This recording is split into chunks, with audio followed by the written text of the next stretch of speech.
Hi everyone, welcome back. I'm Raihan, and now you're listening to Codevcast.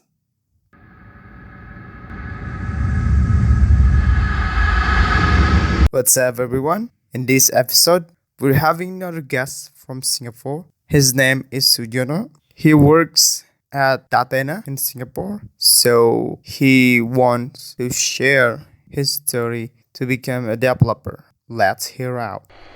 It's time to DevStory 15. So, hi Su Jono.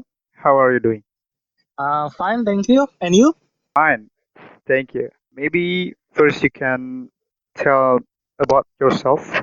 Okay, cool. So my name is Su Jono. I'm working as senior front-end engineer in Singapore right now at Dathena. Mm-hmm. So it's a AI, or you can call it a data security company. Okay. And then I already work here since April 2019. So it's just 6 months it's just 6 months before now.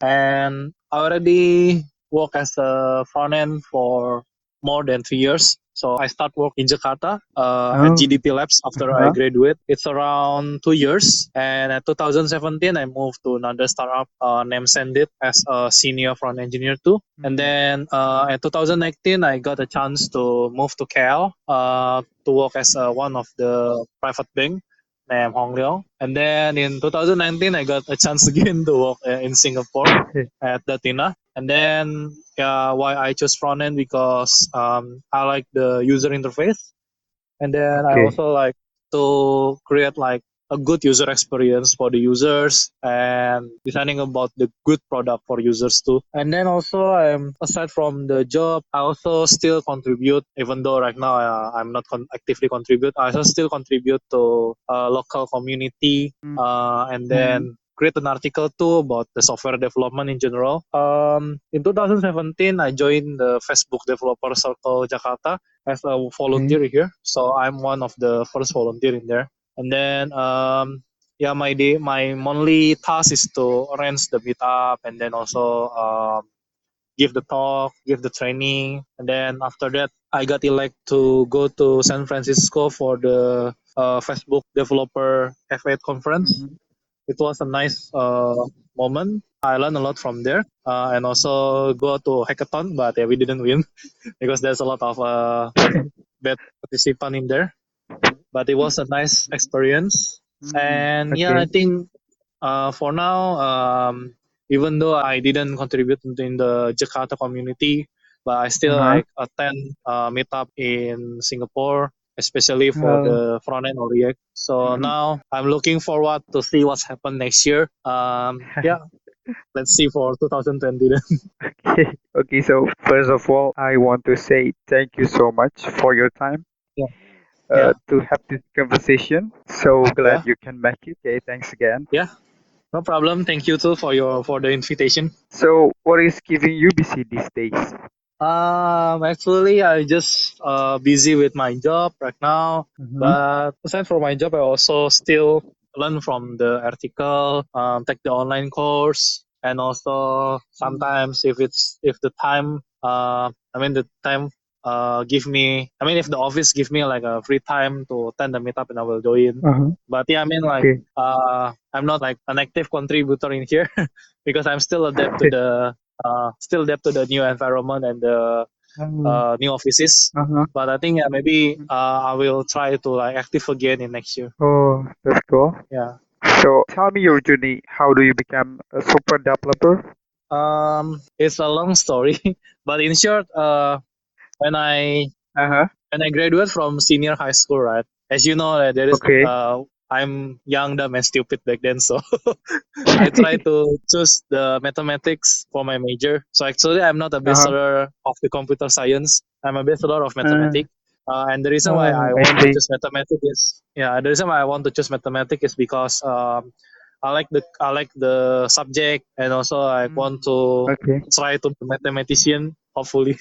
Mhm. But yeah, it was not a pure mathematics, so it was a mix between the mathematics and CS. But it's Uh, I mean like 70 or 80% of the course based on the mathematics. But mhm. after I entered the uni for more than 2 years, I decided to become a software engineer. So the reason is Uh-huh. because after I enter the uni, learn in the uni also I take in the BINUS. I think you know BINUS. Mm. So I learned about the course and the subject, and I think that it was not a good career path if I choose mathematics for my job because it if you I mean if you just use mathematics in your job, then you can only do the research or be a lecturer, Yeah. or maybe you Mm. can also go to the bank to become like an actuary, but that was not my passion. um, Mm.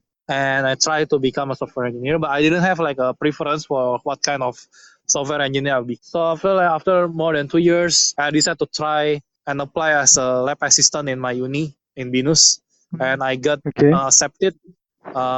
Do the assistant. I mean, I taught the programming course for more than 2 years, and also the research. So after I Mm-hmm. graduate, I decided to become a software engineer. Even though like my score is quite good in uni, but I didn't want to become like a mathematician. And yeah, and the reason why I become a front engineer right now because in the first time of my job, I'm kind of bored with the backend world. I don't know. I mean, like maybe because it's only like something that you can only see through Postman See. or Okay. Yeah. CUL. The data. Okay. Even though I know that it's very complex and it's very challenging, but I decided to become like more in the UI. So I at the first Um. time in my job, Um. my manager told me which kind of role that you want to apply, and I try. I want to apply as a front end, but I didn't choose which kind of front end, either mobile or web. I said that whatever it is, as long as it is a front end. Yeah. Okay. So, what is your first project that you create when you made with your first journey as a developer? I still remember the first project that I created with my friend in my uni. It's a simple Uh-huh. attendance system with PHP and Oh. JavaScript. Uh-huh. So it's very old. Like it was even. I mean, I think it was even jQuery 2.0 is not released yet. So it's still jQuery 1.4. We are Oh using yeah. we are. Uh, I mean, back then we still Great. use like the dollar sign in every line of the code, Yeah. and I also didn't know about the responsive design yet. But we just use the table, Okay. but it's quite fun since that is the first time I touched the database like MySQL, and then do the session and cookies management. Yeah, it's quite fun. So, how you turn to front end? Previous, you were on back end side. Yeah, so maybe I will talk to you about the experience. So in my Uh-huh. uni, in my experience more to the backend stuff. So I do the Mm. PHP and then the .NET.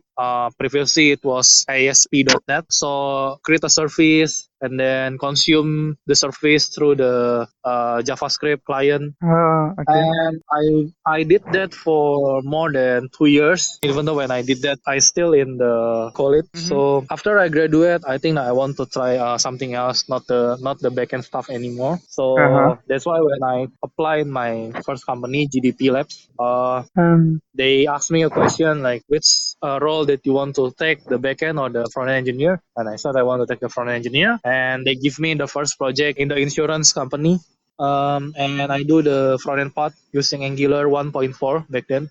It was pretty old Uh, because React is not even released yet, even though it's already released, like it's still like 0 point something. So yeah. Okay. yeah, I used the Angular JS 1.4, and at that time I decided to become more proficient in front end. And I think Mm. the reason Mm-hmm. is quite descriptive. I mean, like it's quite obvious because in the software engineering part, if you want to be like more success, then you have to get like one skills that you are very expertise on, and then for the Yeah. other Okay. you can just like learn or like get knowledge from Yeah. the Agree. meetup or from the from other people. So you should have like a one you should have like one T shape in your skill, which is one Yeah. skill that Okay. you already rely on. That is my story how I become a front end. Wow. So, what is your favorite language? Since I touch JavaScript a lot in my in my daily job, so I will always choose The TypeScript, not JavaScript. I will always choose TypeScript for my favorite programming language. Um, uh, why I didn't? I mean, the reason why I didn't choose JavaScript, I think it's pretty obvious. Uh, because you know that Okay. there's a lot of weird things in JavaScript. So Yeah, I I use see. that. I think I prefer TypeScript though, since it's quiet, um, versatile, and readable in the Yeah. same time, and also Mm. protect the developer to, I mean, give the developer more confident feeling, since they will Yeah. use the strict programming language for the First time. Yes. for the first time. Mm. Yeah, but I didn't say that. I mean, I didn't say that. I only choose TypeScript for my most favorite. Nowadays, I also learn Python in my office, because Oh, yeah. in the Okay. office, Python. yeah, Python in the backend using Flask. So, but I didn't Oh, say that okay. I'm very proficient in Python, but I just like learn and try to do a simple service or bug fixing or something like that. Ah, I Yeah, see. I see. because I still open to the new programming language though, and Mm. yeah, I think it's just a matter of whether you want to learn it or not.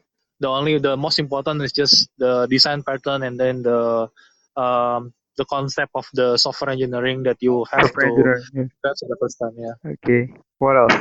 yeah. I think Python is not common in Indonesia, so but I think in Singapore Yeah. is, yeah, in Singapore is quite common, since most of the Mm. university in here, they will taught you Python in the first or second semester. So the official Oh. programming language in here is considered Python, not Java, not C or Mm. C++. I mean, that's why most of the backend engineering here use Python in their daily job. So, what is your moment that you really proud as a developer or a programmer in your life? Okay, I think it was when I went to US before. So Ah, okay. I didn't. I mean, like, I didn't imagine that I will go to US and attend the conference. I mean, I didn't have that kind of dream even in the uni level. Um, Ah, okay. yeah, I mean, like, yeah, I know that I didn't work there. I just visit the company and then like attend the conference. Yeah, but I think it was like a good experience, especially for myself. Yeah, okay. Since Yeah, since it's pretty rare for, especially for Indonesians, to attend the conference in US. In Okay. actually in my first company, they also provide you to go to the conference. But yeah, I Oh. mean, there is a drawback for that, that you have to like get a contract or blah blah blah. So it was, I mean, it was not free in contract. Yeah, I Not in see. contract. It was not free in implicit way. But I think it was a memorable experience to go to like Uh-huh. to went to like a country that I would say that most of the software engineer wants to work in, even though Yeah. I know that the Uh-huh. work life balance Silicon is quite Valley. bad there. Yeah, but I think it was a pretty and nice experience. I mean, it was a nice experience overall. Yeah. How did you get it to, you say? Actually, it's not totally hard.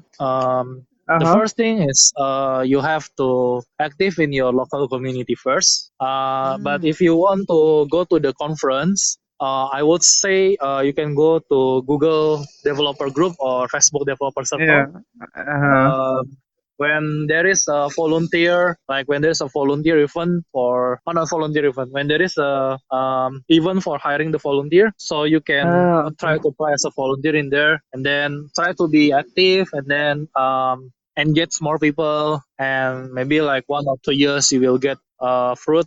And you will get your benefit after that. Like for example, if you are elected to become like a leader in the Facebook Uh-huh. developer circle, then you can go to US to attend the conference. But remember that when you agree to contribute to the local community, Uh-huh. then it's better if you have your commitment in there, because I think the problem in Indonesia is there is not enough community of the software engineer. Yeah, agree, agree. And also, as far as I know, we also still lack of coding bootcamp in Indonesia. Then there is not enough place for people to learn programming. So that is the job of the software engineering community in there. So you can go to, you may say that you can go to conference, learn anything in Yeah, there, and then agree. after you go back, then you have to apply everything you already learned in there. Yeah, I really agree with you. I would say that nowadays the situation is getting better since Yeah. we have more unicorn and more company that has bigger valuation too. But in terms of the software engineer resource, we are still lack of it. Even Singapore still lack of software engineer resource for information. So Okay. yeah, I mean like the community is one of the solution that Uh-huh. can solve this problem. Yeah, agree. So what are your tips for being a happy and productive programmer? I would say first be proactive in anything. So it means if you are a software engineer, try to first try to attend meetup if you haven't tried, and then Uh-huh. second, if you never exercise or never do the workout, do the workout because yeah, because it was also my bad when I did the coding Y- like 2 or 3 years yeah, ago, and yeah, yeah. then I never exercise, and then like Yeah. damn, I feel Not like my sport. body Okay. get weaker, like I get sick like every one or Yeah. 2 months. So yeah, Ah, I think uh-huh. the exercise is pretty important. Yeah, I agree, agree. Yeah, so first is like be proactive in anything, and then after proactive, then you also have to greedy for the knowledge. So it means even if your junior is better than you, don't feel the same if you have to learn from them. So maybe Yeah, for your agree. information, I have two interns in here, and they are Uh-huh. quite good. One of them now take the master degree in Singapore, and he's very good. Okay. I would say that he's considered as a senior in Indonesia if I might say if he Mm-hmm. apply in Indonesia, and Mm-hmm. his knowledge is also quite good, and I learned from him too. Like I learned how to improve the performance, create the best practice, and so on. So Okay. yeah, my role right now is more to management, even though I still code. But Mm-hmm. like I said before, don't feel ashamed to learn from your junior if you don't know about it. So that's my first opinion. Yeah, I think that's Oh, all. I So see. first, be proactive, and then second, maybe you can say be humble. Be humble. Okay. Yeah. So, what is the most challenging work with another people? I mean, like from another country, another culture. The most challenging, I would say, for the most challenging, this is the most challenging company I have ever worked with. Yeah.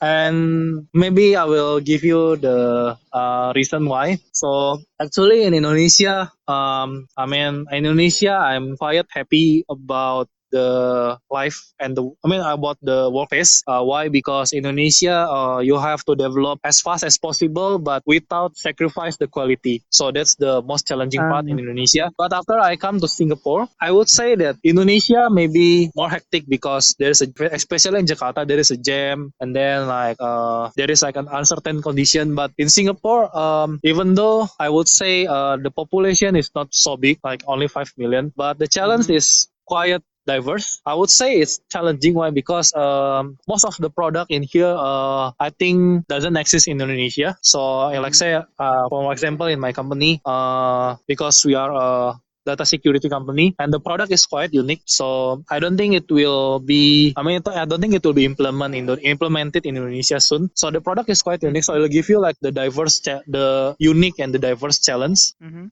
And even though the pace is not as fast in Indonesia, but you have to maximize your potential in here. And the reason is because we cannot hire the people easily in here. So yeah, we cannot hire the people easily, and the reason is because the population is not so many compared to Indonesia. Yeah. And then Okay.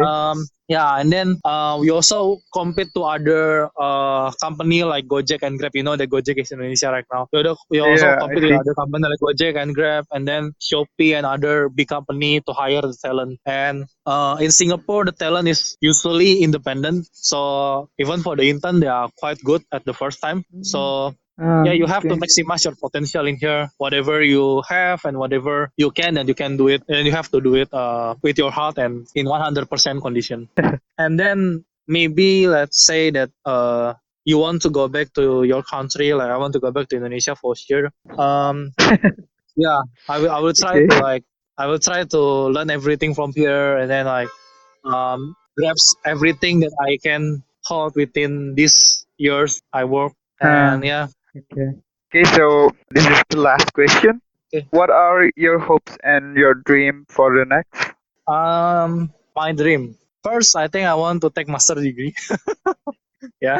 Yeah, Okay. first I think I want to take master degree, and the reason is because after I arrive in Singapore, I mean it doesn't mean I will take Uh-huh. master degree in Singapore, but I mean yeah maybe in Singapore, maybe in some other country, but the reason is because like I want to get the knowledge that maybe I cannot get in Indonesia, and then for the next year after maybe like Uh-huh. after master degree, or I think I will not do the master degree next year, but I mean like save the money first for the master degree. But for next year, I will see like the situation, and then like the environment in the company. The company is doing good right now, so Mm. yeah, if it's like if everything is good and then the company grows, then I will work here until the company can grow bigger. Uh-huh. Yeah, but I'm still, you can consider I'm still hungry. so I mean like if there is like a possibility, if there's like the possibility if I can go to another country like maybe US or a European country, then I will consider about it, even though now I think I will take more managerial role. I mean not Uh-huh. totally managerial, but you can consider it as an engineering manager or something like that. um Okay. yeah, I mean that is for the 5 or 10 years goal. I mean like yeah, that's for that 5 10 years goal. But Long term. one thing Okay. for sure that after 35, I will go back to Indonesia to implement everything that I know in here, because in Okay. the end, yeah, in the end you cannot leave your own country. So Yeah, yeah, of course. yeah, I think I mean like if your goal is to get the experience, get the knowledge, then you can go far away from your country. But if you Yeah, want to like agree. stay and then retire, or like implement something that you already know, that it's a best chance to go back to your country with that experience. Yeah, that is my hope and my dream. Okay. Okay. So yeah, Uh, master degree, and then maybe like if I have like a better chance, then go to other country that I will do it. And then after like I get like enough experience, knowledge, then uh-huh. at 35 I will go back to my country to do something for Indonesia. Then Okay, time flies. So thank you so much for this conversation. yeah, I'm really glad you can make it. Give applause. yeah. Okay, see you. Okay, see you. Have a nice weekend, Raihan. Oh, sorry, it's still Okay, Thursday. Sorry. Okay, thank you. See you. thank you. Bye. Bye. Okay, thanks again, Su Jono. So glad you can make it. Good luck for your career. So that's it for today. Thanks for listening. See you in the next episode. I'm Raihan. Have a good day. Hope you're doing well. Stay healthy and salam. Bye bye. Peace.